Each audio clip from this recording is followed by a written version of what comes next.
Let's get a look at our forecast. Lonnie Quinn is standing by, and we've got a couple of nice days ahead. Yeah, I think tomorrow is going to be a great-looking day because your temperature will go down a little bit. Humidity is going to go down a lot tomorrow. Let's check in with the weather watchers right now and see what's happening out there. Okay, temperatures are in the 70s around there. I do have a 67 right here, and this comes to me from John out in Patchogue. 67. He's got the clouds overhead, and what is John telling me? Was a good summer day out there today? Yeah, it was good today. Look, you're about 88 degrees in Central Park for a high temperature. Humidity was still a little high today. What's happening currently? 74 degrees. Those clouds that John was just pointing out, well, they're all thanks to Chris. That's Hurricane Chris. 74 degrees right now, feels like 78. So again, we have not erased the humidity right now. But let's talk about how those clouds are related to Chris, because Chris is way offshore. Well, how's that bringing clouds into our area? It's condensed, right?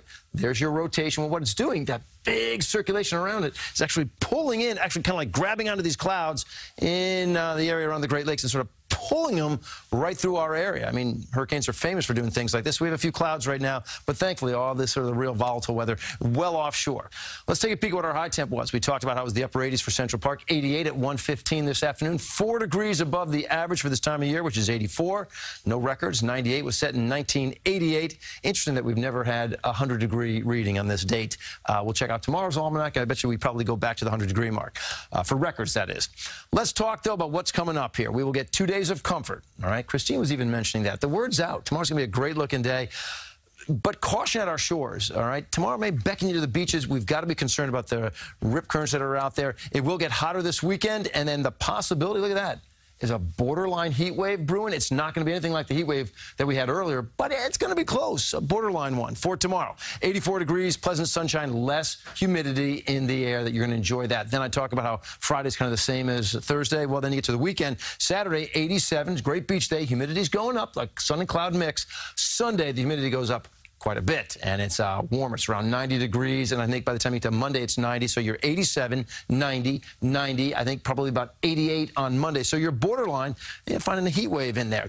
Vortex radar and satellite, so a couple of showers for a few people. I mean, like 2 or 3 people out there. It's really a sea breeze front. Winds are coming in off the water. These clouds are floating in from the west where they clash. Get a couple of little showers around Staten Island, portions of Monmouth County. Not too much in our atmosphere. Bigger picture is going to show you. Okay, there's Chris. This high pressure stays in control. Chris, a little bit weaker than it was at 5 p.m. The 11 p.m. numbers have an 85-mile-per-hour wind, moving quickly to the northeast at 29 miles per hour. It's going to stay offshore. Sometime, I think by Friday, it's down to a remnant low. But again, always staying off in the ocean. Here we go with the numbers right across the board.